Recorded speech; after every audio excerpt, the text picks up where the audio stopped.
Hi అండి. Hello everyone. నేను మీ సుధారెడ్డి. ఈరోజు నేను ఒక మంచి స్వీట్ రెసిపీని మీకు పరిచయం చేయబోతున్నాను. ఇది ఇష్టపడిన స్వీట్, ఈ స్వీట్ ఇష్టపడిన వాళ్ళు మాత్రం చాలా తక్కువగా ఉంటారండి. చాలా అంటే చాలా తక్కువగా ఉంటారు. సో మైసూర్ పాక్ రెసిపీని నేను మీకు ఈరోజు ఇంట్లోనే గుల్లగా ఎలా చేయాలో చూపించబోతున్నాను. ఇప్పటివరకు నా ఛానల్ సబ్స్క్రైబ్ చేయకపోతే ప్లీజ్ సబ్స్క్రైబ్ చేయండి. ముందుగా నేను ఏ దాంట్లో అయితే మైసూర్ పాకం మొత్తం పోయాలనుకున్నానో ఆ బౌల్ని మొత్తం నూనెతో కానీ నెయ్యితో కానీ మొత్తం అప్లై చేసుకొని రెడీ చేసి పెట్టుకోవాలండి. ఫస్టే బౌల్ని ఈ బౌల్కి అంతా రాసేసి పక్కన పెట్టేసుకుందాం. ఇప్పుడు మనం ఇంకొక బౌల్ తీసుకొని దాంట్లోకి 2 కప్పుల శనగపిండిని నేను జల్లిస్తున్నానండి. జల్లించడం మాత్రం అస్సలు మర్చిపోవద్దు. మనం ఇలా జల్లించుకుంటేనే మైసూర్ పాక్ అనేది క్రిస్పీగా గుల్లగా వస్తుందండి. ఈ ట్రిక్ మాత్రం మర్చిపోవద్దు. 2 కప్పులు తీసుకున్నానండి నేనైతే. మీరైతే 1 కప్పు తీసుకుంటే దాని తగ్గట్టే మెజర్మెంట్స్ ఫాలో అవ్వండి. నేను 2 కప్పుల మెజర్మెంట్ చూపిస్తున్నాను. చూడండి, పిండి అంతా జల్లించుకోవడం అయిపోయింది. ఇప్పుడు దాన్ని పక్కన పెట్టేసుకొని నేను ఇంకొక బౌల్ తీసుకుంటున్నాను. ఈ బౌల్ నేను నూనె కాగబెట్టడానికి తీసుకుంటున్నాను అండి. నేను నెయ్యితో చేయట్లేనండి, ఆయిల్తో చేస్తున్నాను. మీకు కనుక ఎవరైనా నెయ్యితో కావాలనుకుంటే ఆయిల్ ప్లేస్లో నెయ్యి వాడుకోండి. లేదు మేము మొత్తం నెయ్యి తినలేము అనుకుంటే 1 కప్పు నెయ్యి, 1 కప్పు ఆయిల్ తీసుకోండి. ఎన్ని కప్పుల పిండి వాడితే అన్ని కప్పుల నెయ్యి వాడాలండి. నెయ్యి కానీ ఆయిల్ కానీ సేమ్ మెజర్మెంట్లో తీసుకోవాలి. సో నేను 2 కప్పుల శనగపిండి తీసుకున్నాను కాబట్టి 2 కప్పుల ఆయిల్ తీసుకున్నాను. దీన్ని పక్కన పెట్టేసుకొని నేను స్టవ్ ఆన్ చేసుకొని సిమ్లో పెట్టేస్తున్నాను అండి. మీరు అబ్జర్వ్ చేయండి. ఇప్పుడు నేను ఆ ఆయిల్ బౌల్ని దానిపైన పెట్టేశాను. ఇది బాగా మరిగించుకోవాలండి. పక్కన ఇంకొక స్టవ్ ఆన్ చేసుకొని మనం షుగర్ పాకం పట్టేసుకుందామండి.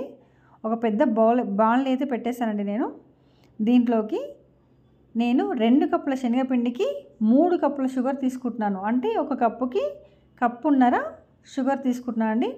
మాకు ఇంకా స్వీట్ ఎక్కువ కావాలి అనుకునే వాళ్ళు 1 కప్పుకి 2 కప్పుల షుగర్ యాడ్ చేసుకోండి. దీంట్లోకి నేను 1 టీ గ్లాస్ వాటర్ యాడ్ చేస్తున్నానండి. ఇదంతా బాగా కరిగేలాగా కలుపుకోవాలండి. ఇప్పటివరకు నా ఛానల్ ఎవరైనా సబ్స్క్రైబ్ చేయకపోతే ప్లీజ్ సబ్స్క్రైబ్ చేయండి. ఈ వీడియో కనుక నచ్చినట్లయితే లైక్ చేయండి, షేర్ చేయండి. ఈ రెసిపీ మొత్తం చూసి ఎలా ఉందో కమెంట్ చేయడం మాత్రం అస్సలు మర్చిపోవద్దండి. మీ సపోర్ట్ నాకు చాలా అవసరం. చూడండి, బబుల్స్ వచ్చేస్తున్నాయి పాకం అనేది. దీంట్లోకి 1/2 టేబుల్ స్పూన్ యాలకుల పొడి యాడ్ చేస్తున్నానండి. నచ్చని వాళ్ళైతే స్కిప్ చేయొచ్చు. దీంట్లోకి 2 పించుల సాల్ట్ యాడ్ చేస్తున్నానండి. ఈ సాల్ట్ అనేది ఏ రకమైన స్వీట్ రెసిపీ అయినా కూడా మంచి టేస్ట్ తీసుకొస్తుంది. సాల్ట్ యాడ్ చేయడం మాత్రం అది అస్సలు మర్చిపోవద్దు. దీంట్లోకి నేను ఒక 8 నుంచి 10 కుంకుమ పువ్వు రేకులు యాడ్ చేస్తున్నాను అండి. ఇది వేయడం వల్ల కలర్తో పాటు టేస్ట్ కూడా మరింత పెరుగుతుందండి. ఇదంతా కూడా మనం బాగా కలిపేసుకోవాలి. స్టవ్ అనేది మీడియం ఫ్లేమ్లో పెట్టుకోవాలండి. ఇప్పుడు వీడియోలో చూపించిన విధంగా పాకం కొంచెం తీగలాగా సాగాలండి. అప్పుడు పర్ఫెక్ట్గా వచ్చినట్లు లెక్క మైసూర్ పాక్కి. సో ఇప్పుడు అలా వచ్చాక దాంట్లోకి మనం కొంచెం శనగపిండిని యాడ్ చేస్తూ బాగా ఉండలేకుండా కలుపుకోవాలండి. ఉండలు లేకుండా కలుపుకోవడం చాలా ఇంపార్టెంట్ అండి. ఉండలు ఉంటే పిండిగా అలాగే ఉండిపోయి ఉడకదండి. సో ఉండలేకుండా బాగా కలుపుకోవాలి. ఇదంతా కూడా బాగా దగ్గర పడేటట్టు బాగా కలుపుకోవాలండి. వీడియోలో చూపించిన విధంగా బాగా మెల్ట్ చేయాలి, బాగా కలుపుతూనే ఉండాలి. సో ఇలా పాకం దగ్గర పడుతున్న కొద్దీ పిండి ఇలా గట్టిగా అవుతుందండి. సో ఇప్పుడు దీంట్లోకి మనం పక్కన వేడి చేసుకుంటున్నాం కండి ఆయిల్. ఆల్రెడీ ఆయిల్ని కొద్దిగా యాడ్ చేస్తూ దీన్ని బాగా కలుపుకోవాలి.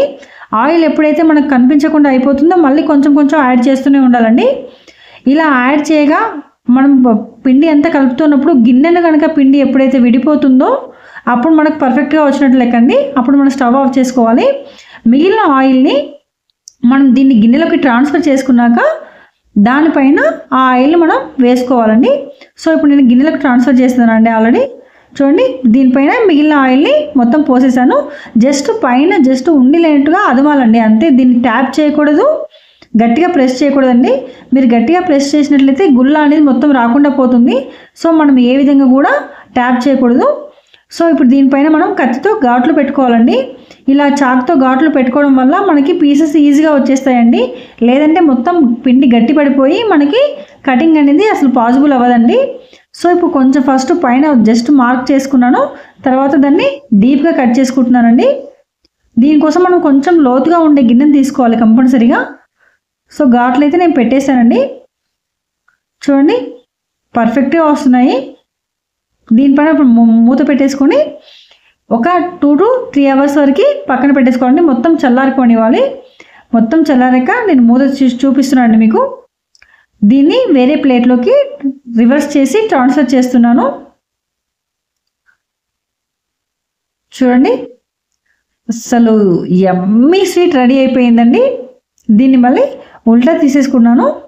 చూడండి ఇలా అనగానే వచ్చేస్తున్నాయి పీసెస్. సో ఇంత ఈజీగా వచ్చేస్తుందండి. ఈ రెసిపీ చాలా అంటే చాలా ఈజీగా చేసేయచ్చు. కొత్తగా నేర్చుకునే వాళ్ళు కూడా చాలా ఈజీగా చేసే ప్రాసెస్ అండి ఇది. పర్ఫెక్ట్ అయిన మైసూర్పాక్ రెడీ అయిపోయింది. చూడండి ఎంత గుల్లగా వచ్చాయో. అసలు టేస్ట్ కూడా అద్దిరిపోయిందండి. చాలా అంటే చాలా బాగుంది. మీరు ఒక్కసారి ట్రై చేసి ఎలా ఉందో నాకు కామెంట్ చేయండి. ఈ వీడియో కనుక నచ్చినట్లయితే లైక్ చేయండి, షేర్ చేయండి, సబ్స్క్రైబ్ చేయడం మాత్రం అస్సలు మర్చిపోవద్దు. Thank you for watching.